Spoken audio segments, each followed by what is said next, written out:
We have got a show today. We have. Well, actually, first time in a long time. Well, first time ever. We've actually... Third one. First time we got together pre-podcast and talked about what content we're going to talk about. And then...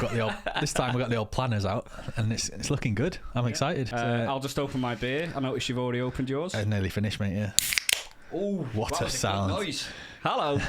Welcome to the Electric Honk podcast. Hope you're doing really, really well. Anyone that's watching on Twitch live right now, follow if you're watching live, or if you're not and you're hearing this on Spotify or Audible. If you're watching it on YouTube, go follow us on Twitch, Twitter, whatever, all that social media crap. This is episode 3, No Time to Fly, which came to me in the shower once. I was like, what a name that's going to be, because we'd just been to see James Bond. So that's going to come up later on, a little James Bond discussion, and it'll be full of spoilers. So we'll let you know when to tune out if you don't want to know what happens in James Bond. Yeah, we'll do that. That's going to be really important. It's probably the most, I don't know what the word is, talkable about James Bond I've ever watched. Yeah. I'm MachineDaena, streamer, podcaster, just general all-round idiot. Andrew Salmon, Coronation Street Extra. That's pretty much all. Goose fan. So, what have you been up to since the last podcast, Dana? We've actually spent quite a fair bit of time together, haven't we, mate? Well, I might as well move in with you, actually. You might as well move in. Yeah, me and Salmon. We went to see the Lathams, big band. 2 years ago, didn't exist as a band. Apparently, their music teacher, threw them together in college, and all of a sudden they're playing out 5,000 and 10,000. That's crazy, isn't it? You messaged me that afterwards. I didn't realise. And I've been following the Lathams for... I literally read that on the Wikipedia. Yeah, I should have done some research, but I've been following them for like a year and a bit, and I noticed that they played at the Night and Day Cafe in Manchester pre-lockdown, and I thought, what a gig that would have been. I've been trying to see them ever since. Bought a couple of tickets ages ago and got cancelled. It was supposed to be at Gorilla in Manchester, sort of small to medium-sized venue, and then a year later when it's rescheduled, it's on at the O2 Victoria Warehouse. The same tickets, but a lot more people.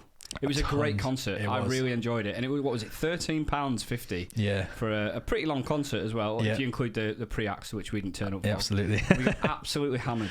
Yeah. We drank a lot. We did. It was good, wasn't it? It was a great night. Yeah, I really enjoyed it. I've got a confession to make, actually. Go on then. You know, we went drinking after the concert. Okay. In the last bar, we ended up chatting to that guy for hours, and he was a bit of a drain. Yeah. We did a couple of Disaronno shots, and you bought a dodgy beer from the bar as well. After a while, I snuck off for a wee, and I was vomiting everywhere. Did a tactical chunder? Yeah. What?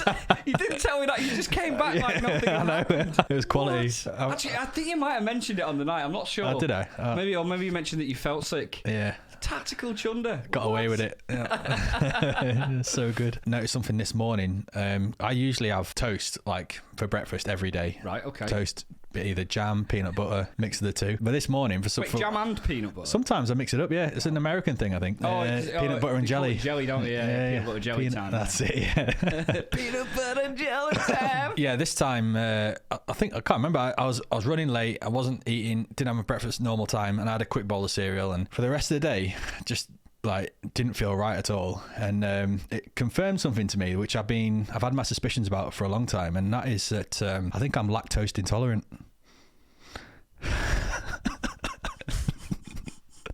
Right, moving on. I thought that was an actual serious story.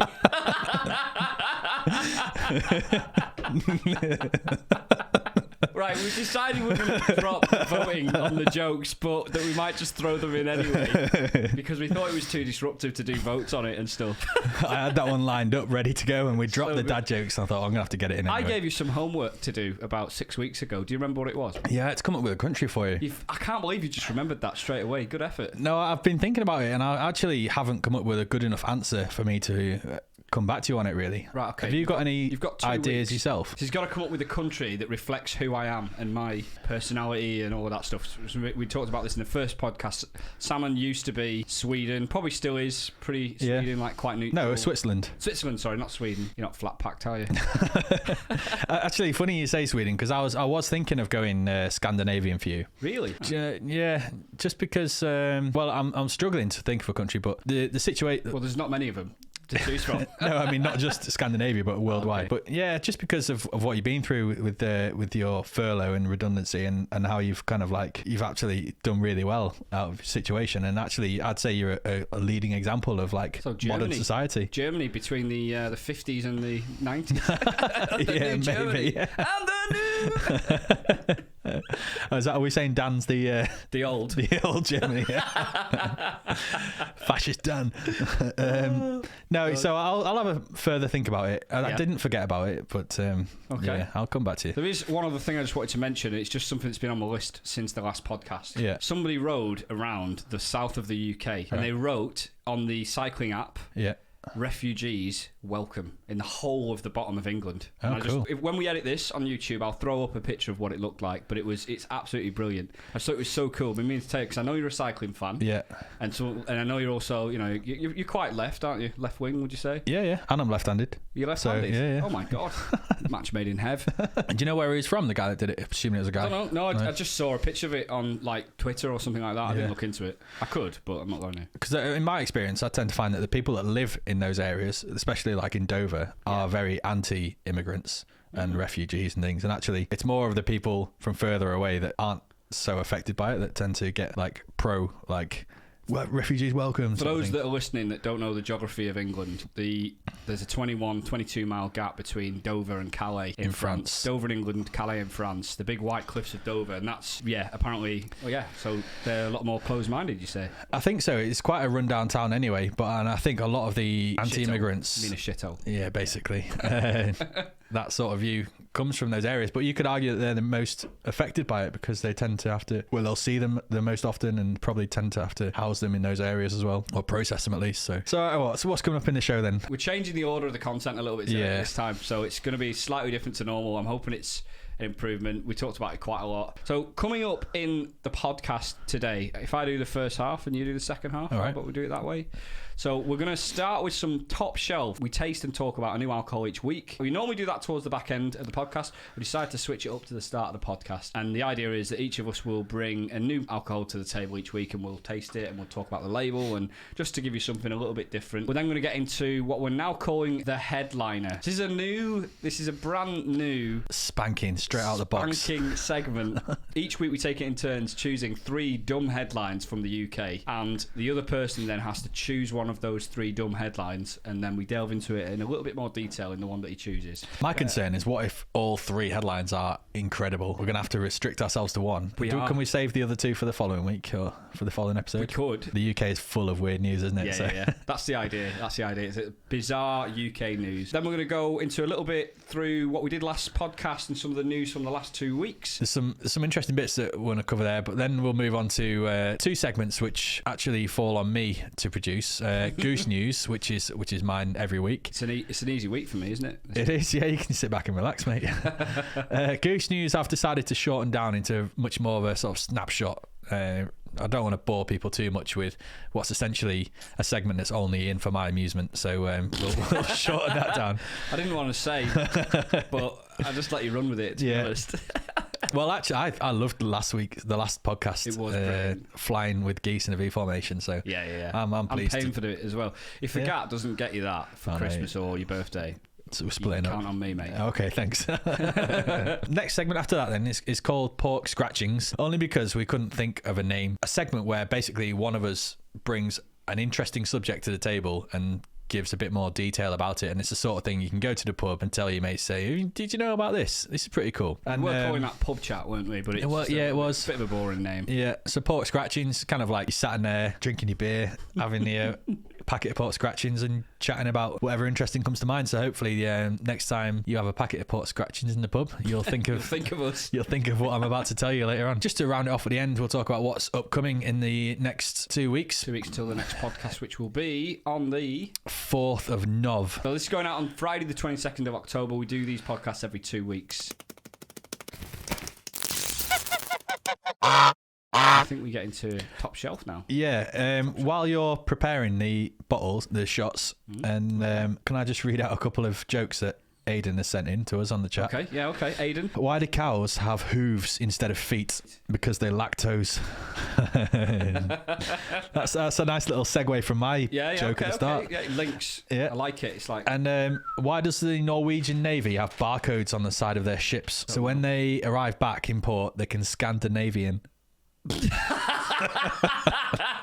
I like that one. That Quality. one's brilliant. Okay. That's what we need. We need the audience to create the content for us. Right, Yeah. So this is Top Shelf. As I said earlier, each week we bring in every 2 weeks a new alcohol to taste and just show the label. So on this Top Shelf, it's my turn, and the big reveal. More packaging. Sort this out. Pass the parcel. I bought this at the same time as the limoncello in episode 1. Okay, because I saw this and the guy let us taste it, and this is in a little spirit shop in Didsbury, right, West Didsbury. I'm going to open this up. It's called Birds. It's a gin, but it's not a gin. I like it. I like the name and I like the description you gave. One of the reasons why I really, really liked it is because it looks like aviation gin. An aviation gin is the gin that Ryan Reynolds was... I don't know if it was his gin or he was just fronting it or he had a stake in it or whatever, but I think that now has been bought out for literally for billions, that his gin has been And he bought put out. steak in his gin. He put steak in his gin, but it was rare, so it was all right. Ugh, that's not my cup of tea. Not your cup of That's not my shot of gin. Oh my God. I've never seen this before. A screw cork. Glass cork.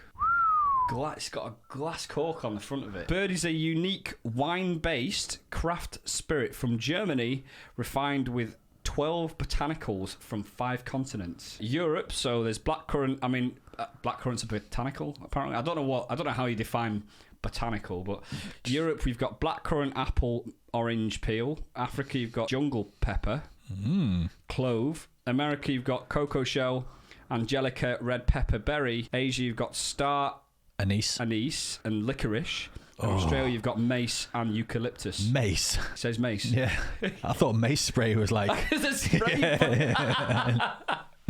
Wonder if it's the same stuff. So this has got a written on batch as well. That's in pen. So this is quite niche. Unique. But it just looks absolutely lovely. And do you reckon you could find that in a bar somewhere? Or I'm not sure you would find this in a bar, to be honest, but it's basically like a specialty gin that isn't a gin. And the reason why it's not a gin is because gins have a certain ingredient that juniper make berry? it. Yes, it doesn't have juniper berries in. And this is what the guy that explained it in the shop, it's basically made the same way that gin will be made, but without the juniper, so it's not technically gin, but it basically kind of is. Now, one of the reasons, other than the Ryan Reynolds thing and interesting label and what it looks like, I didn't even know that it had that amazing cork on the top. the GC?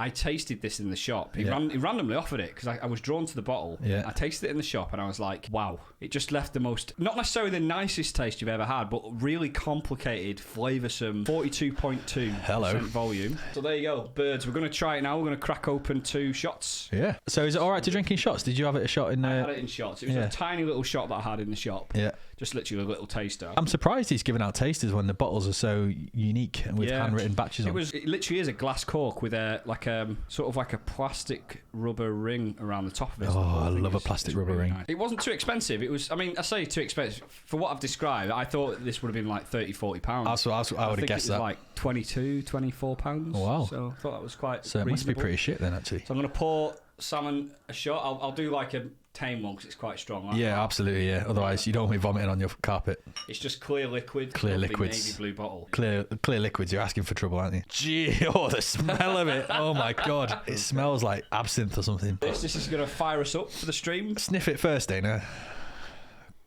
Goes So right good. up your but nose. if you smell it again, but think about the flavours when you smell it.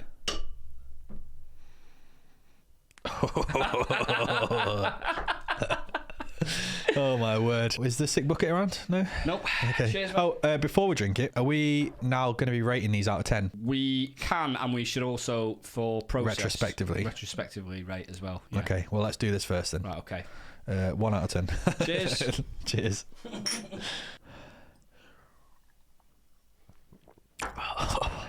It's not as harsh as you think it's going to be, is it? It smells way stronger than it tastes. Yeah.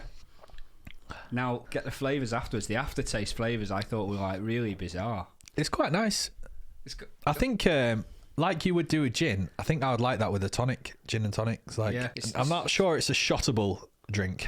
Like if we had that on a night out, I'd be like, that's enough for them.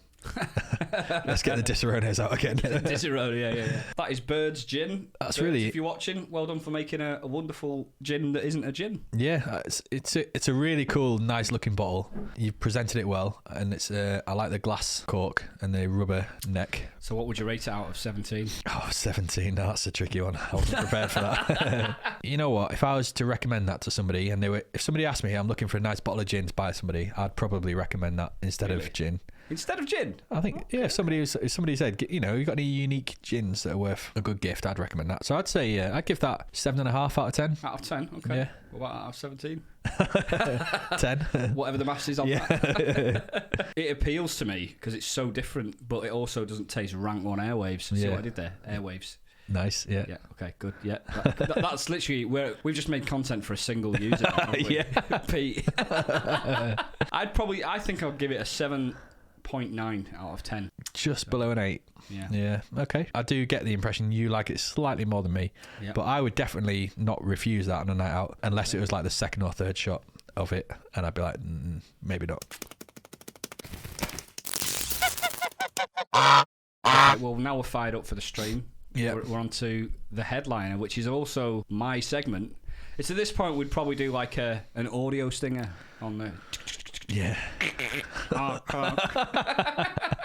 The headliner. We don't have a jingle for any of these things. Maybe one day we'll make one with the Stream Deck or something, but yeah, so be it. We'll get some jingle bells. The headliners that you have to choose from, Salmon. Right, so I'm excited for these. Weird UK headlines. Number 1, man splattered as plane drops fluidy excrement. I saw that headline actually. Did you? Yeah. Man has phone in his stomach for 6 months. Award-winning female author is 3 men. Now I know the story of the last one.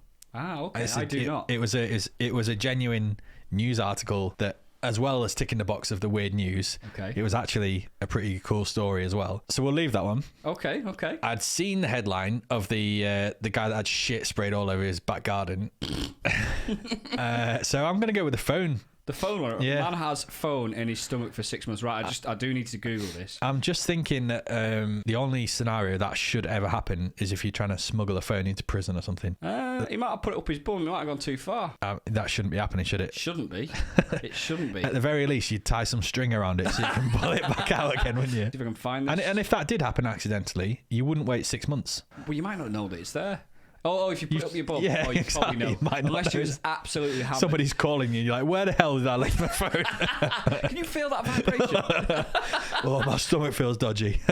A man who complained of stomach pains was found to have a mobile phone lodged inside his stomach. The patient at Aswan University Hospital in the south of Egypt then stunned doctors by admitting that he swallowed the device 6 months ago, but had been too embarrassed to admit himself to hospital. He's expected to make a full recovery. That's the article, the whole article. Well, that lacks a bit of detail for me. It does, but that's the whole point of it. Yeah, it's a good headline, but I'm interested to know why he swallowed the phone. He should be coming clean about that, warning people of the dangers of swallowing phones. He just wants to make 2 brilliant headlines rather than a single headline.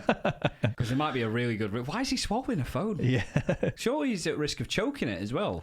It's quite impressive swallowing a phone. Well, it depends which phone it is. I guess presumably it's a poor part of Egypt. It's not in Cairo or something, is it? So maybe he's got one of those old Nokias that's not the little tiny ones. Yeah, not a big flat screen. But still, swallowing it, that's not easy. That's not impressive. Easy. I went to Aswan.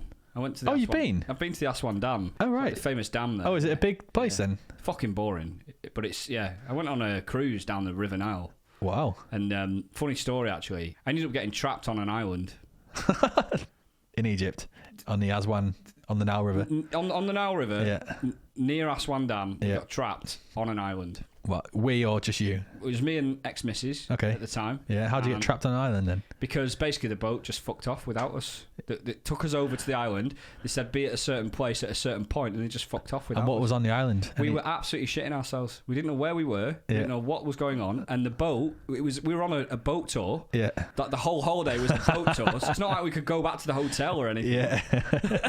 And so how did it resolve itself, that situation? Well, we ended up having to, so really young as well, like 22, 23 years old, so quite naive. We had to pay someone to take us on a little dinghy boat thing across to the other side, and then we got a taxi, and this was before the days of Uber or anything like that. We got a taxi for like an hour back to where we hoped they knew the boat was. Wow. But he could have taken us anywhere, like human trafficked or whatever. But wow. And are the taxis over there, are they all camels, or are they... it was a real car. Oh, right, okay. Yeah. I didn't realise. Not the nicest journey I've ever had, I'll be honest.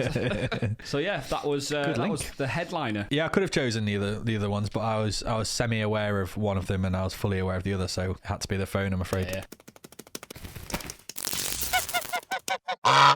Right, last pod, we talked about Fury v Wilder. Obviously, that's been some time now since then. Our predictions for that...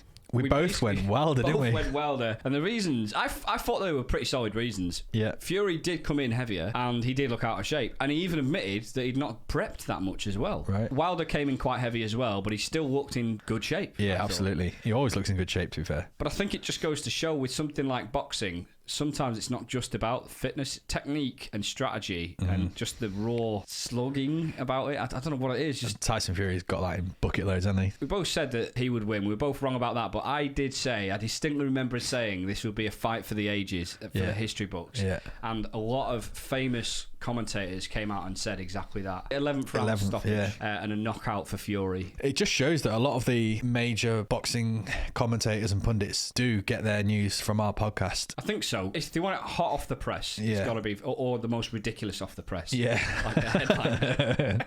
Looks like he's going to fight potentially Dillian White, yeah. AJ's taking up the fight with Usyk straight away, so I don't think we'll be seeing that anytime soon, but there has been talk of Fury retiring, but that could also just be a money thing. His dad came on the radio and said he doesn't feel like Tyson's going to be able to get up for a fight against Dillian White, and he said that's where Tyson's most at risk, when he's doing fights that aren't really motivating for him, and not really his level, so he might not even bother with it. Like you say, he might just retire and wait, and if a bigger opportunity comes along in a year, he might come out of retirement or something. But a lot of professionals and pundits have been saying that he is, and him himself, which you'd expect from a confident fighter, be saying he is like the best fighter of his generation, which is pretty incredible. I still think he's got another fight or two before we can say that. I just love to see the big money fight of Joshua Tyson and Fury. It would be good if he knocks Joshua out. Because Joshua's already possibly on the way to being that. If he fights some more difficult fight, if he beats Joshua as well, I feel like you could probably call him the best fighter of his generation. I probably think he is at the minute anyway. I can't think of anyone else. But I'm not that into boxing, but I can't think of anybody who's got me as excited and who's so unbeatable as Tyson Fury is. Yeah. I think since the last pod, we both went to watch the James Bond film together. Before we get into this, if you haven't seen it and you're planning on watching it, I wouldn't listen to any of this next 5 or 10 minutes. Skip forward between 7 and 10 minutes with caution. If you're on YouTube, Audible or Spotify right now, there's some heavy spoilers here. It's one of those James Bond films which is full of spoilers. It's not just your classic, that was a good James Bond film. It is literally like so much happens. There's so much talkable moments in it. Before we get into this, I do have two sort of anecdotes. Right, so we went to this cinema in Stockport called the Light Cinema. This was actually three things. This was one of those cinemas where it's quite intimate and some like really homely feel about it. It was the first time I'd been there. It felt like a really nice, great cinema. They call it a social cinema, where your seats are quite large. You've got like a little table next to you. Your seats recline back and really far. So I was coming out of the NCP car park where I'd parked. I was walking down the stairs and there was a woman coming up the stairs, obviously going back up to her car, and I was wondering why she was looking at me. I don't know what was wrong with me, if I was just not really with the plot or what, but I thought that there was music in the car park, but my phone was still playing the music from when I was driving. But I thought that it was the music in the car park. So she walked past me and she was looking at me, and I was like, why is she looking at me? She got the hots for me or something like that. That was that, and I was like, I didn't even know. And then I got what music was it? That's what we all need to know. I think it was like some synthwave music or something really I was hoping it was going to be like Bond music, like you were listening to all the previous soundtracks or something. Just this driving through Stockport. That was kind of weird, but then I got into the cinema. 2 minutes later, I got into the cinema, and a lady came over, and she was like, "Excuse me, your torch is on in your pocket." And I haven't touched it. So that was really not a good start. You're becoming a proper old man. I know, yeah. But leaving your phone on music on and your light on and everything. Not even realising. I don't think I've ever felt as old as that, genuinely. But then we saw the guy that does the children's voice. You pointed him out to me. Yeah, and I'd not seen him, I confess, but you pointed him out. You showed me a clip of him on YouTube, and it was 100% him, wasn't it? Oh, yeah, it was definitely him, because he's a weird-looking fella. He's the bald guy, and he does the, like, little Timmy voice, where he rings up different companies. He's like, "Hello, my mummy says. And he was in there. We stopped short of asking him for a picture, but Pre-cinema snack, I went for olives and chips. Yeah, and a couple of Estrellas, which we then a few beers, 2 more, and took them in. Yeah. Nice. Yeah, it was good. The main talking point is James Bond is dead. Kaput. Absolutely dead. And absolutely, not just like no doubt about it. He can come back from this. Yeah. He was struck by missiles. Multiple missiles landed directly on him. Yeah, he is dead. On top, as he was on top of this island, on top of the buildings. There's no way he survives it. There were some other revelations in the film, I thought. Quite like 3 or 4, I would say. Well, I'll let you run through them, but the first one I can think of is Q came out as gay. He was having, which was quite cool.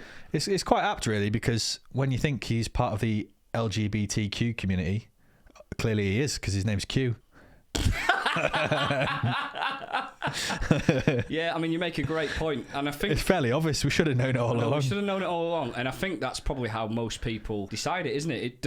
Is there a letter in my name that corresponds with that? Well, there you got Bond, you got B in there. Oh shit! So is Bond bi? Possibly. Oh my god, we'll find out. So yeah, that was. But I thought it was brilliant that they put that in it, and it was quite subtle the way they did it. So the way that Q came out on camera was that he was getting ready for a meal with a guy that was going to come around for a date, and Bond barges in and starts talking about secret stuff, and he sort of says, "I've only, it's the first date with him." Yeah, and it was a subtle thing, wasn't it? But it was quite. I liked it. I thought it was brilliant. James Bond has a baby in the film. Oh yeah, I didn't even make a note of that. Yeah. And she denies it like 5 times, and she's like, "She's not your baby." Yeah. She's not your baby. And there's a little bit of a moment of relief in James Bond's he's like, okay. face, where he's like, "Oh, brilliant, okay." And he just kind of moves on, doesn't he? Yeah. But you see there's a bit of a twinkle where he's like, "Is she not?" Yeah. I'm not sure. Yeah. Because she's about the right age, isn't she, since he last... Yeah, and she's a pretty cool kid as well. Like, you'd be proud for her to be a little baby. So I wonder if she'll be a future character as Bonds go on over the years. I feel like the problem with that is that if she is a future character, she'll have aged 5 or 6 years by the time they do the film. So Bond's got to be pretty old. Difficult to do that. Yeah. And also, one final major revelation, 007. Yeah, so at the start of the film, James Bond is retired. The new 007 is, well, we discussed, could it be a black person? Could it be a female? Blah, blah, blah. Yeah, in the last podcast. Turns out it's a black female is the new 007. Throughout the film, she's quite determined to hold on to her title, isn't she? And remind James Bond that she is 007. She's trying to assert herself, and she's very good as well. She's a good character, yeah. As you're watching the film, you do think, that's it then. They've decided the next James Bond / 007 is a black woman. And I genuinely thought that, knowing that it was his last film, I thought that was the transition point to the next James Bond, potentially. There was no real explanation for it. And it was completely unexpected, but then once she's there and establishing herself as the character, you're coming to terms with it whilst you're watching the film. And you're like, I just need to pause for a minute and gather my thoughts. But that actually did change in the film, didn't it? Like, because at some point she then handed back the title of 007. So the way it played out is Bond sort of semi comes out of retirement in the film, just to do a personal quest kind of thing. She sort of sees how good he is and how gritty and how like dedicated he is and determined he is. Bond comes kind of fully out of retirement for that mission, and she sort of announces, "I want to give it back to James Bond. I want to give him the 007 back." And then is it M grants her that? That was quite cool, because I think that was the directors reading all of the speculation about who could the next James Bond be. They almost had to address some issues like that. Yeah, and I think they actually played with people's expectations a little bit, and they were like, well, here you go, here's the new James Bond, here's the new 007, and then they kind of like reverse and say, we're only joking. After the credits, we left before the end of the credits, but apparently at the very end it says James Bond will return. So that's a big tell, isn't it? Because it's not 007 will return. So it was apparent within the film that 007 is just a code name. Yeah. And that's it. I think that's expected, because we've had 006 before in the past. I think we've had 005 and so we've had a 008 before as well. That probably wasn't much of a revelation. The fact that James Bond did die in the film, but at the end of the film they say James Bond will return, leaves a massive gaping hole question of how the hell are they going to explain this in the next film? Yeah, it's crazy. And then you start thinking, well, the way to answer this question is, who's the next James Bond going to be? So you're looking at the odds of the next James Bond.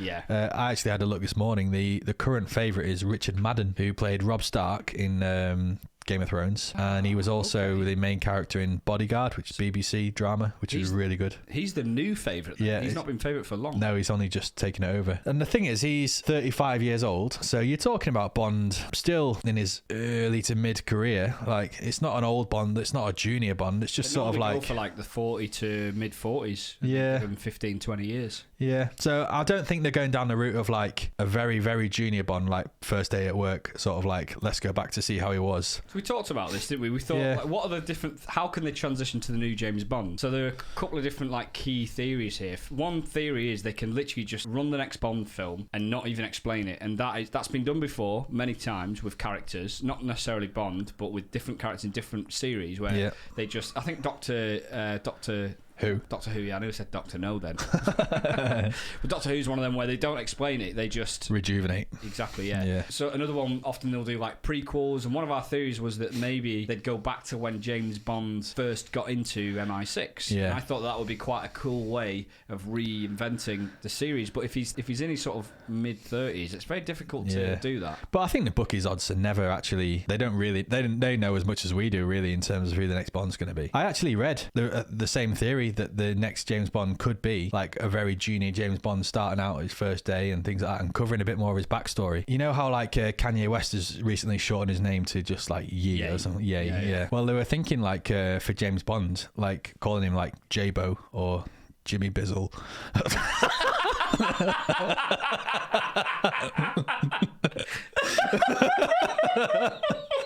I couldn't say that with a straight face. The name's Bizzle. What? Jimmy Bizzle.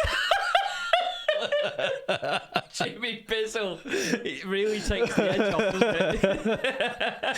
Just to get the youth crowd in a bit more and get them. The youth. I'm dying, man. Oh. No, that's all I had on that. I wasn't going anywhere serious with it. You just went, oh my god.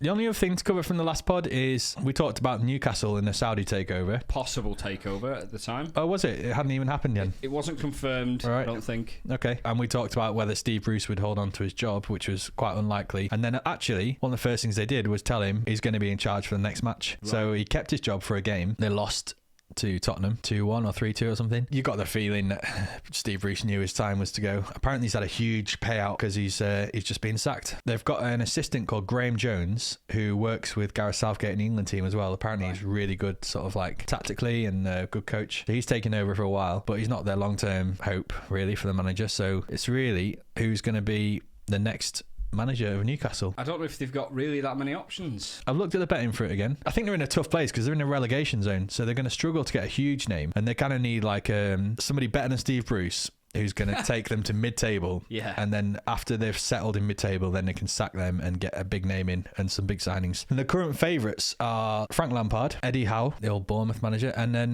but the actual strong favourite at the minute is a guy called Paulo Fonseca, who was the Roma manager before Mourinho took over, and he had like a 52% win ratio when he was in charge of Roma, so it's not bad. Winning more than every other game. I'd love to see Lampard back in the Premier League. Yeah, it'd be cool. I think a club like Newcastle would be a good challenge for him. I would love to see Steven Gerrard because he's turned around the fortunes of Rangers. He seems to have built like a really strong spirit there, and Newcastle's a big team to go and take over. Yeah, as a Liverpool fan, I always had the dream that Gerrard would just make a dynasty at Rangers and then do so well and get so much experience that he'd just walk into the Liverpool job. Klopp's contract's up in 2 years. I feel like that's what's going to happen. That's what's written in the stars. But having said that, if you're Steven Gerrard, he's probably taken a drop in salary from, let's say he was on 100 grand a week at Liverpool, 150 grand a week. Wages 3 or 4 years ago were a lot less than what they are now. Yeah. He's probably taken that drop to, I would guess his wages at Rangers can't be more than 60, 70 grand a week. Surely not. Who knows? Yeah. I don't think they're doing that well financially. So he goes to Newcastle and he's the highest paid manager in the world. Yeah. So how would you turn that down as an interim job? But then he's going to have to play Liverpool. And it's probably like hit or miss with that, because if he does well, then that furthers his potential to become the next Liverpool manager. Yeah. But if he struggles, people are going to say, well, he's not. Yeah, he's not ready for Premier League management. Yeah. Whereas if he takes the leap from Rangers, a successful Rangers job to Liverpool, he's going to be fine with that. Yeah. Although I would still argue I'd feel uneasy about it. As a Liverpool fan, I'd still feel uneasy about that. Yeah, but it's probably a better option from Rangers to Liverpool, because he's going to go from a strong title challenging team to another strong title challenging team that doesn't need a load of signings and a load of work doing to him. So I think Alex Ferguson's proven that, and I know he's a very special person, but you could argue that so is Steven Gerrard. Yeah. Alex Ferguson's proven that you can go from the Scottish Premier League, and it doesn't necessarily have to be about what have you done in a place. It's about the person. It's about his ability to motivate people, and he's definitely shown he can motivate people on the pitch. Yeah. And now, in the boardrooms as well. Yeah, there would potentially be a good comparison then between Steven Gerrard in charge of Liverpool with a team of big world-class players and Solskjaer at Man United. And it'd be an interesting comparison then to see. As we were chatting before the pod, Solskjaer always seems to be on his last leg, and then he's just not quite doing enough to get sacked, is he? Exactly, yeah. And whenever you think he's about to get sacked, he pulls out a result. Yeah, and we got Liverpool United this weekend at Old Trafford. Yeah, so it's a big game for him. It is. I'm expecting United to get spanked in that. So we were talking about this earlier, but I held a few things back. I don't know if you read, but he's been essentially praising Liverpool for the Liverpool game. Right. I just think you would never ever get Alex Ferguson doing that. Even like David Moyes, you'd never ever get them saying that. Yeah. And he's been saying things like, he literally said along the lines, I'm paraphrasing, we want to emulate what Liverpool have done in the last 5 years. Yeah. And even if that is what he wants to do, I think it's insane for him to say that 3 days before a match. Yeah. If he is trying to do mind games, he's trying to do the very opposite of what Ferguson would do, really. And instead of having that sort of fear factor, he's going into games thinking, oh yeah, you're far better than us. Almost like trying to seed an ounce of complacency in the Liverpool team, and hopefully that'll be the sort of margin that turns the game in United's favour or something. He's just one of those nice guys, isn't he? He doesn't really seem to have that ruthless streak, real competitive edge that drives him forward. I agree with you. I don't think he's of the same calibre as like a Benitez, for example, or a Mourinho or whatever, or even close to those types of people. He's not had great results. As you say, he's pulled out results at the right times to do his job. I don't think he's been able to push himself. The Europa League final, I mean, that's the one that my barber, who's a massive United fan, used to cut Alex Ferguson's hair. Right. He cuts my hair better than the way he cuts Alex Ferguson. I was going to say Ferguson's not really renowned for his quality haircuts, is he? Yeah, but I am. That's true, yeah. But he seems to think that he's essentially saying that with the team that they've got now, and this guy's he's been a season ticket holder for 20 years, pictures of United all over the barber shop and everything, really hardcore Man United fan. Yeah. Knows what he's talking about, so I sort of value his opinion, and we get that very intimate half an hour where he's cutting my hair very well. intimate. Yeah. Okay. And he just said if Solskjaer doesn't win the Premier League or get very close to it with the team that he's got right now, then he has to get sacked, because it's one of the best United, or the best United team that they've had probably for 15 years. Yeah, but it's such a young team as well overall, apart from like the older people like Matic or something, but in general it's a very young team. If he doesn't win it this season, but there was hints of promise, I could see him having another go next season. But I don't know, some of the results just seem a little bit shocking to me that they've had. Yeah. I thought United would be walking it this season. I genuinely did. The moment they secured Varane and Ronaldo, it's game over. And Sancho as well. Yeah, John Sancho.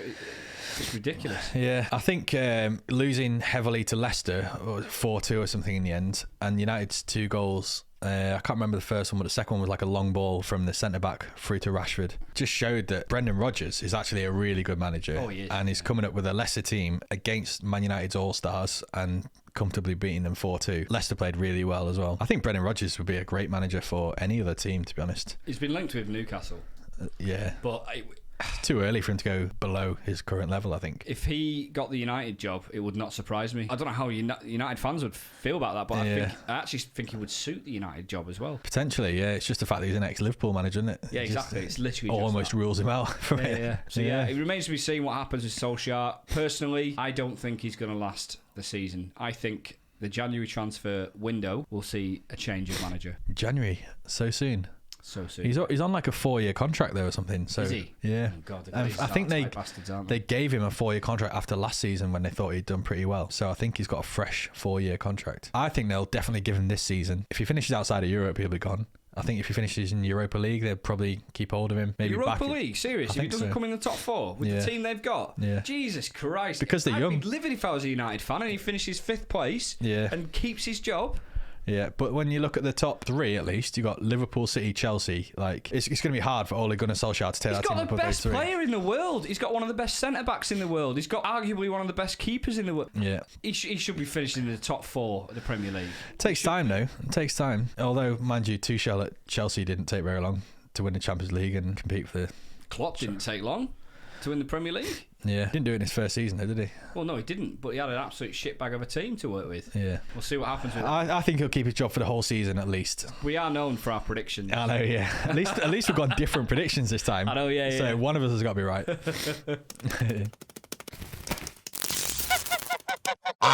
So a few of the bits that happened since the last podcast that we didn't touch upon last time. I think the big one for me, which I'm on the verge of potentially being obsessed with, is the Balloon World Cup. I just can't believe how incredible it looks. I can't believe this wasn't headline news. I can't believe we didn't invent it.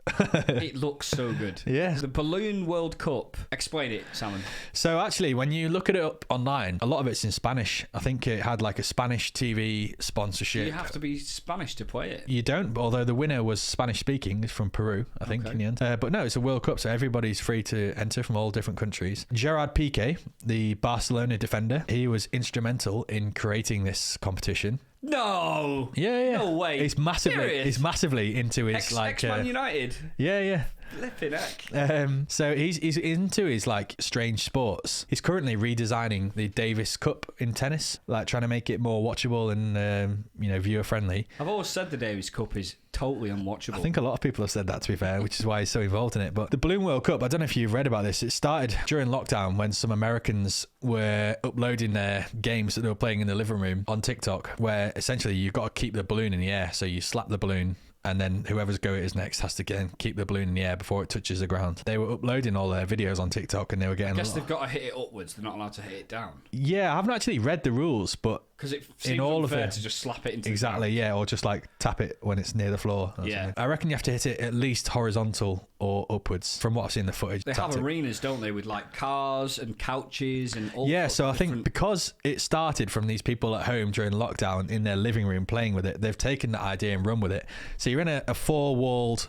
It's like a squash court, isn't it? It looks like a squash court. It looks like the ones they use in professional tournaments where all the walls are glass, so viewers can watch it from all 4 sides. And they've kept all the living room furniture in there. And apparently for the final as well, not apparently because I've seen it, for the final, they wheeled a car in the middle of the room as well, a little car, which for a sponsorship purposes. These guys looked very athletic. They were running around that arena like no other sport I've They're diving over the sofas, like avoiding plant pots, like running around the car, all to keep this balloon up in the air. I couldn't believe it. Admittedly, I've only seen one TikTok of this, but it was a very impressive TikTok. Yeah. Well, we've talked about weird games that we think we'd be good at and would love to play, like the World Gurning Championship, the Ramsbottom Black Pudding Throwing World Championships. Now, the Balloon World Cup, I am convinced that we'd be pretty good at it. And I think if we find out when the next one is, where it is, and how we can enter to represent the UK, we've got to go for the trials. I think we'd at least both get to the final. Of the UK trials? The actual World Cup.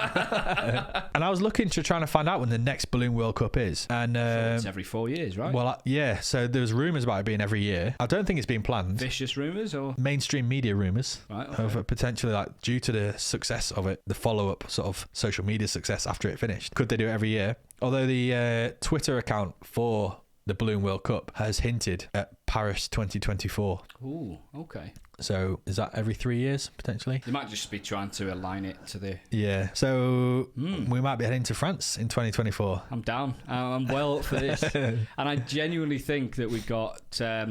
no chance whatsoever, but it'll be really fun. We've got a long time to practice and train for it. We probably have to shift a few pounds. Yeah. Maybe cut out the drinking. So another big thing that's happened in the last... I'd say it was probably starting to happen in the last podcast, but it's really exploded in the last 2 weeks. Squid Games. Yeah, I'm only on episode 5. So no spoilers, please. No worries. There won't really be any spoilers in this. Okay. If you're listening, Spotify or Audible, YouTube, whatever. Yeah, it's estimated that it's earned Netflix or will earn Netflix in terms of like memberships and stuff, something like 900 million. Jeez. And I don't know if that includes like royalties and stuff like that as well. But considering that this show was rejected 12 years or 10 years ago when he wrote it, and they've just made this series about it, and it's only, what is it, like 8 episodes or something? 9 episodes, yeah. Really, really good, brilliant, absolutely taking over anything to do with media, and it's now become like like the next big thing. Yeah. What do you think of what you've seen so far without giving away any spoilers? I love the concept of it. I'm so fascinated. I mean, it's realistic in a way that you could see it happening in a really dystopian society, and also the decisions that the players make, like they actually get the option to go back home and not partake in these games, and they basically choose. Yeah, so they're not abducted and made to play this game where there's a high chance that they'll die. They're actually thinking, you know what, my life's so shit at the minute and I could really do with that money. It's quite worth subtle, isn't it? I almost like, in a way, it's somewhat relatable. You're looking at them, they're like, well, not happy with their lives or whatever, and people watching this are thinking, God, if I was given that opportunity. So that makes me think that what you've just said there about this could happen. Maybe it will in 50 or 100 years. You've got to realise there was like gladiators back in the day. I know it's not quite the same, but this is entertainment. The way the media has responded to this makes you also think that, well, is there a market for this kind of thing? I don't think it'd ever happen like in the next 50, 100 years. I think something has to go seriously wrong for that to happen. But there's a lot of like Hollywood films and this dystopian future where people are chased or partake in these games where they could die, and I think, although I've never seen it, I understand that's what the Hunger Games is essentially about. And you should watch the Hunger Games because it is very good, but it's I would say the Hunger Games probably set, I think, a little bit more in the future. Yeah. And it's more like more authoritarian, I would say. It's almost like they are picked. Right, yeah. They're picked randomly, but they are picked and they have to go. Yeah. But that kind of idea about members of society being killed as part of like entertainment games is the seed has been sown for the future, hasn't it? And I think so.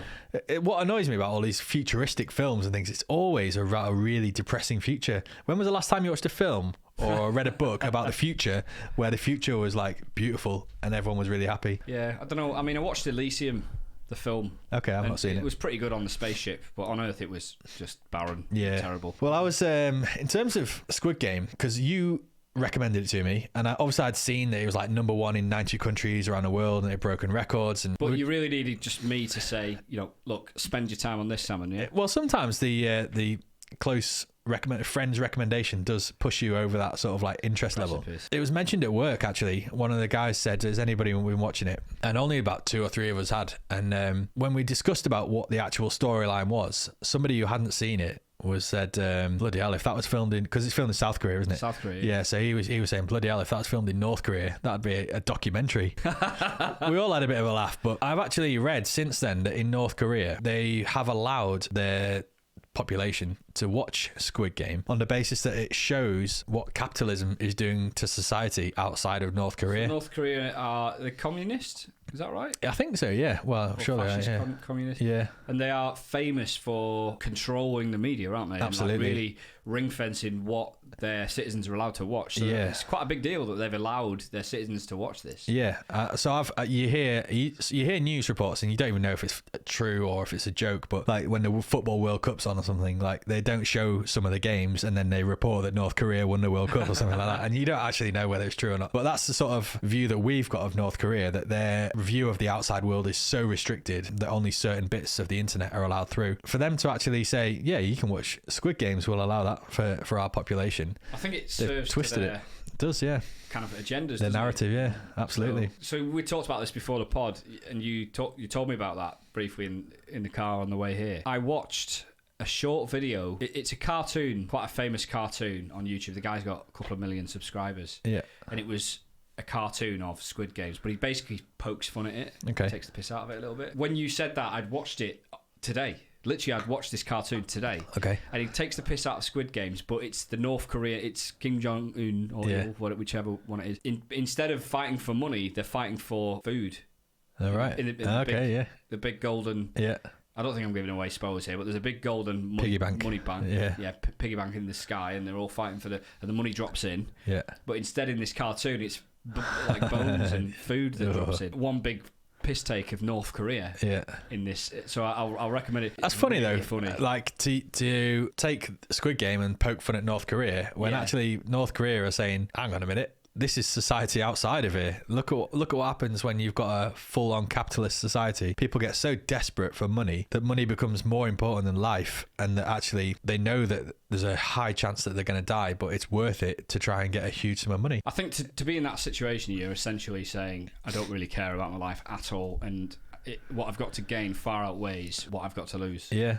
I think the point of the program is to highlight how much money influences people's quality of life. People are desperate for money because one of the main characters, he's got like a troubled relationship with his daughter and his ex-wife, and his main focus is on winning that money and not actually having a nice relationship with his daughter. And I think and his mum and so on. And it's kind of showing that people's focus on what makes a good quality of life is no longer I'd say family. That's accurate. It is. It's a shame. I think what the producer of the show are trying to show is like you should not be so focused on money to live a happy life. I feel like they did a really good job of showing that same principle but from different angles as well. Different types, walks of life, of it. It's a really if you've not seen Squid Games, watch it. By the way, the cartoon I'm referring to is called Flash Gits, so Flash and then GITZ, Flash Gits, and it's the North Korean Squid Game. That's what it's called. It's cool. I'll look it up. Really fun. We'll share it on Twitter afterwards.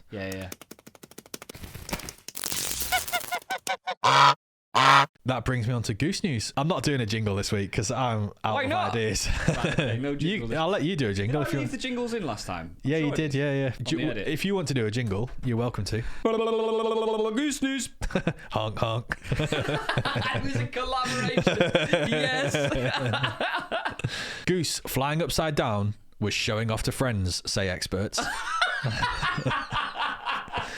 And this is from Metro newspaper in the UK in August 2021, so pretty current. Dutch photographer Vincent Cornelissen took a photo of a bean goose flying upside down near his hometown of Arnhem in Netherlands. The picture shows the goose with its whole body upside down, twisting its neck and head around to its normal position. So if you can imagine that, the whole body is twisted upside down, but the neck is twisted around, so his head is upright and the rest of his body is completely upside down. Sure, that means he's going to be pushing himself downwards, though, instead of up. Anyway, let me tell you. Technicality. After the picture went viral, experts have guessed that the goose is either showing off to its friends or more likely flipping over as a way to slow itself down while flying, which is known as whiffling.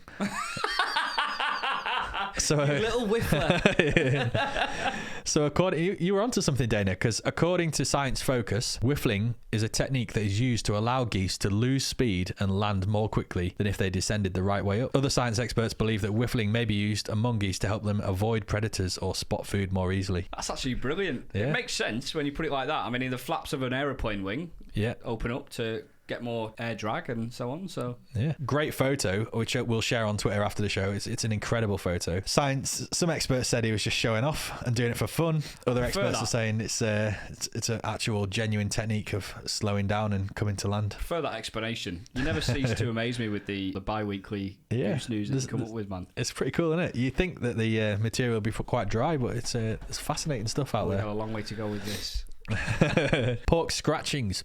So this is a section where we find something interesting to talk about and something that you could go and chat to your mates about and tell them something interesting that they will not have ever heard of before. You went first in the first week. The mechanical turk. That was pretty cool. Second week I did the RSPB originations in South Manchester. Yeah. And this week we have... Well, actually, I want to ask you a question first before I get into it, because this question led me down the track of today's subject. Okay. So, and I'm interested in your answer. Would you rather eat a Mars bar size piece of shit that tastes like chocolate or chocolate that tastes like shit? A Mars bar sized piece of shit that tastes like chocolate? Yeah, or chocolate that tastes like shit. If I knew that it was chocolate... Yeah, you've got them both in front of you. One's chocolate that tastes like shit, literally tastes like shit, and the other one is piece of shit but tastes like chocolate. Oh, right. No, I'd have the one that I knew was not chocolate, even if it tasted like shit. Because to me, I'd rather the hygiene over the taste. I can stuff it down. So you'd eat chocolate that tasted like shit? Yeah. Rather than a piece of shit that tastes like chocolate? 100%. Right. What about you? I think I'd do the same, to be honest. Nobody wants to eat shit, do they?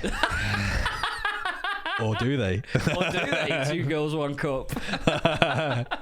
Well, let me tell you about something called Coprophagia, which is the technical name for the consumption of feces, eating shit. The technical word for eating shit. In modern society, in humans, it usually occurs with either mental ill people or sometimes in unconventional sex acts. Okay, but that's back in way of putting it. Yeah, back in the 1600s, though, a German physician, Christian Paulini, he talked about something called Salmon, sorry to cut you off. Yeah. While literally talking shit. I know. I'm not actually. I'm talking about shit, and this is all true. Christian Paulini, the German physician in the 1600s, talked about something called Dreck Apothek, which was German for filth pharmacy. And since the ancient Egyptian times, all the way through to the 1600s, or even a little bit after, fecal remedies had been common in European pharmacology, with shite from animals with poo from animals and humans being blended with other ingredients to produce medicines. So before our current views on poo, it was actually seen by medicine people as something good to ingest if you were feeling ill. So some remedies were to be ingested orally, others were to be applied as a sort of cream if you had like a rash. There was one guy who even suggested obtaining human poo of good colour and consistency. You dry it, turn it into a powder, and then blow it into the eyes of somebody who was suffering from blurred vision. As a treatment. I don't get that, because there's not any other, as far as I'm aware anyway, any other thing that you would ever do just to blow something into someone's eyes to make them better. So why would you do it with shit that's been dried up and made into powder? Because back then, shit was seen as a good commodity for... I don't doubt it, but why blow it in someone's eyes? Well, there you go. So these were like highly respected people in the European sort of pharmacology world as well. They're just massive trolls. And actually, that same guy who said to dry the poo and blow it into someone's eyes, he actually put a little side note to say, but be careful not to use poo from a mentally ill person, because if you were to do that, you'd become mentally ill yourself. That's fair enough. Logic. At some points as well, medical doctors did used to actually taste their patients' feces as a way to assess their health and condition. I'd love it if I went to the doctors and they just said, can you just drop a nugget in this little shot glass? I just need to taste it, see how you're feeling. You know, even in modern days, Gillian McKeith, do you remember her? She's like a dietitian who was on some health programs. Yeah, I remember, yeah. Her sort of like thing was to get people to poo in a jar so she could assess their poo. That was seen as normal-ish. I guess back in the hundreds of years ago, people thought, I'll taste it, see how this person is. So different today, isn't it? So by the mid-1800s, medical opinion was slowly turning. Case studies were later carried out to determine if it was either that mentally ill people ate shit or eating shit turned you mentally ill. So they actually did studies to try and find the answers. And in one of the tests, a 26-year-old army cadet was insistent that he was only going to use his shit as clay to make furniture for his room. How long is he going to shit for to make a piece of furniture? Yeah, I think it was quite a long trial. A medical trial, not like a legal trial. So eventually eating poo became seen as the act of somebody mentally ill. That's our current opinion today, isn't it? It is something that needs to be treated, although excrement as a legitimate therapeutic remedy has actually started to return in modern medicine. Human excrement? Yep. What? In the form of fecal microbial transplant, which treats certain infections, and the success rate of this in trials outperforms competing antibiotic remedies. It's also showing promise as a treatment for Crohn's disease. So there's a couple of treatments out there where modern scientists are looking at human poo as a treatment for certain illnesses. We're bringing it back, mate. It's going full circle. So a fecal microbial transplant, I haven't researched it, but it sounds to me like taking the microbes of human poo and inserting it into your gut to get good gut bacteria or something like that. Crohn's, yeah, that's an issue with Crohn's, isn't it? They have, I don't know a lot about it, but I think they have like major gut problems that affects energy levels and all kinds of other stuff. Right. So if you were told your guts just aren't functioning, you haven't got any good bacteria in there at all. But I've got a great friend who, wonderful guts. If we've got some great poo here, we're full of microbes, and we can inject that into your guts. Isn't it funny? Eating poo has gone from something that pharmacists and doctors recommended hundreds of years ago, but very in their sort of like basic scientific views at that point in terms of like just eating it and tasting it and spreading it on you. And now spreading it on you, so horrible. and now it's gone full circle where actually we've decided that only mentally ill people would eat shit, and now we're saying actually let's go back and have a look at this because there could be treatments using human shit. I'm bringing sexy back. Yeah, I'm bringing shitty back.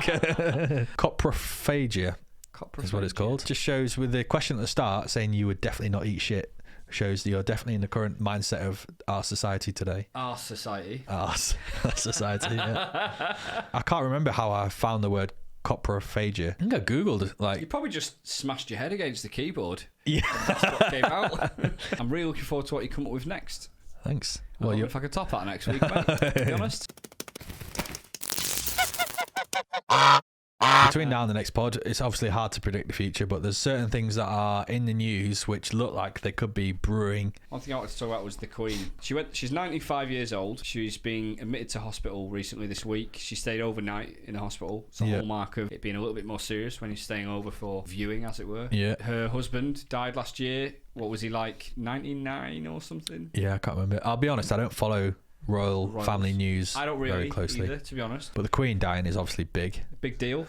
So surely a day off work. Sure. That's what I was getting at. Are you looking forward to it? Yeah. Are you looking forward what to are we Queen planning? Yeah. Shall we go out on the piss? She can't be far off, though. I mean, there's only so long you can prop up someone. Yeah. All the money in the world can't keep you. Steve Jobs is testament to that. The guy died of cancer, 57 years old. I mean, if we were that far in the future, they could put her head in a jar and connect it to like electronic lungs and stuff and keep her going. Yeah, exactly. Yeah. But we're not quite there yet. So you do often find with old couples that when one dies, the other one dies shortly after, don't they? So yeah, that happens a lot. Often it's within weeks or months. Yeah. Or this would be, I mean, well, it's technically both, but yeah. like a year or two later. So she can't be far off. I mean, her mum lived to just over 100, wasn't she? She got to 100. Not sure. I think she got to, because I'm sure she got to like 100 or 101 or something like that. So, and she's looking well, but then you think maybe she's being dressed up pretty well, but she's working quite a lot, keeping active. Right. She's obviously probably quite on the ball as a result of that, keeping her mind healthy. She's definitely going to die in our lifetime, so we're going to have to be ready for the day off. So we're going to have to be ready for the national anthem changing to God Save Our King. This is probably going to be, short of 9/11, the biggest news of this millennium. Yeah. Probably, I would say. I can't think what else would have topped that in this millennium. It is big news anyway, but I feel like it's going to be made into massive news by every single media corporation. Yeah, which is a big deal because already the validity of the royal family and the requirement for or of the royal family is already really under the microscope, and I feel like it'd be a great time, rightly or wrongly, just putting it out there, to look at it, the monarchy, and say, is this just an age system that we've got? Yeah. Do they serve a purpose? They probably do, but do they serve a good enough purpose for us to have the same weighting that they have? Yeah. Because they're essentially in charge of the state, aren't they? They can veto prime ministers. And all. Yeah, they can, although traditionally they never do. And so they keep out of politics. Who's next in line? I was just going to say, we need to talk about Prince this. William or something, is it? Or I don't know. Technically, it's Charles. Charles. But he himself is in his early, mid-70s. Yeah. Is it going to be Charles that takes it, or will he hand it straight up? It's a lot of messing around with currency and a number of other things for him to just then himself. And traditionally, men die younger than women as well. So even if he lives to, say, 93, that's still only like a 15-year period or something like that he's going to be alive for. To me, seems like a big waste of time, money and effort when he can just hand it over to William, who in my opinion would make a better king anyway. Yeah. Do you think any of the thought process is about how saleable the next person would be in terms of bringing in tourists? Because that seems to be the only real duty of the royal family, is to bring in tourists from all over the world. And if you had a dislikable king or queen where people weren't that bothered about coming over, it's a great question, and the tourism industry dives a little bit, like you say, questions are already being raised about the royal family, what they're worth and what they do. Kate and William have done a good job of being a brand ambassador for the UK and the brand ambassador for the royals, so on balance it's pretty obvious that they would do a good job in comparison to, and a good job in general, I think. I think it comes down to a single property, a single factor. In my brain, it comes down to a single factor. Is Charles big enough? Is he smart enough? Is he intelligent enough? Is he good enough to put his pride aside and let his son just have it straight away? Because that makes the most sense. My feeling is, if he takes it, it's just a testament to him being a total twat. Serious. I think it'd just be like a real hallmark to say, because he's had quite a controversial, what would you call it, princeship or whatever. Yeah, I guess you would call it that. Because he was seeing Camilla pretty much throughout with the his time he was divorce and everything, yeah. And this remarriage. He's known as being a bit of a playboy in his younger years. Yeah, I don't know, to be honest. I will be interested to see what happens, and surely it's going to happen in the next year or two, if not sooner. Do you think they actually will have to change all the currency and everything, like they will. Yeah, they'll do it. Yeah, 100% they'll do it. One of the questions I have is whether or not they would wait until the Queen is completely dead before doing it, or they would phase in and because over time she might get incapacitated for a year or two, let's say. And it's very difficult to go from being, she does 16 days a month. Yeah. Currently she's doing 16 days a month of public facing work, so more than half the time, to nothing. If she's doing no public facing work, it's pretty obvious that there's something wrong at that point. Yeah. And rightly so, because the age she's at, you expect it, don't you? Would it not make sense to do that, naturally transition that now while she can oversee some of it and have some decision on that, rather than it just being like she dies and that's it? Yeah, like when Alex Ferguson left United and David Moyes comes in and ruins it all. Could be like that. It's exactly like that. It's usually like the royal family member has to die, don't they, before it's handed over. I wonder what would happen if we had like a mentally ill person that took over, like next in line. And she could already be. Well, exactly. Yeah. What if she went crazy or is going crazy and is trying to like do all of these things that she's got the power to do, but traditionally the royal family never do, and they're all like trying to put a lid on it and stop her from actually exercising any of these powers. And they've got very good relations now these days with the paparazzi. It was actually the son that leaked that she'd been in hospital, and that basically which son? yeah. The scum. Yeah. They leaked that she'd been in hospital and basically forced their hand to then come out and say it. But I feel like something like that, it bothers me that they wouldn't come out and say it anyway, because it's a big deal in the UK. That would affect a lot of different things. Yeah. Not just the economic stuff, but many other policy stuff as well. So for them to keep something like that under wraps, I liken it to stocks and shares. So if you know something's going to happen with a company, as a company, you're obliged to report things that might change the price. And if I know it's not quite the same, but if she is not well, I feel like they've got a responsibility to tell the UK public. Yeah, I think you're right. Maybe either she's got COVID and they don't want to scare everyone into getting another lockdown sorted. And if the Queen can get it, anyone can get it. They have confirmed it's not related to COVID. Have they? Yeah. Let's see if that's a talking point on the next podcast. Well, we mentioned that Facebook's getting a rebrand, but we've got no idea what it's going to be called. No idea what it's going to be called. Google did this recently, a few years ago. Right. They rebranded it. Well, they didn't really rebrand that much, but they renamed the company and restructured the whole company. And they did it because they had so many different services. They went from being Google to Alphabet. Yeah. With Facebook, it's becoming the same type of situation. Okay. One of the rationales for it is that they're focusing very much on what's called the metaverse. I don't want to get too much into the metaverse in this podcast. It's maybe for another podcast. Okay. But the point is, they've got all kinds of different services. It makes good sense for them to not just be a social media company anymore, or at least not in the traditional sense. Traditional being literally only the last 20 years. Yeah. Not even that. So my question is, what should they call it? Well, I'd like to say that I think the name Facebook is a shit name anyway. It is rubbish. It used to be called their Facebook. Yeah. To criticise one of the most successful companies in the history of the world on a name, it sounds ridiculous, but it is such a bad name, isn't it? Are we talking about just the Facebook platform and social media? No. Everybody uses the company. So there's different things they do. They've recently launched the Snapchat glasses. Right. So similar to what the Snapchat glasses were. So it's augmented reality glasses that give you information as you're walking along through the streets. They've obviously got the Oculus Rift, which is an actual virtual reality headset. Yeah. And they've got, I think they're on the 4th or the 5th iteration of that now. They've done a lot of work in that.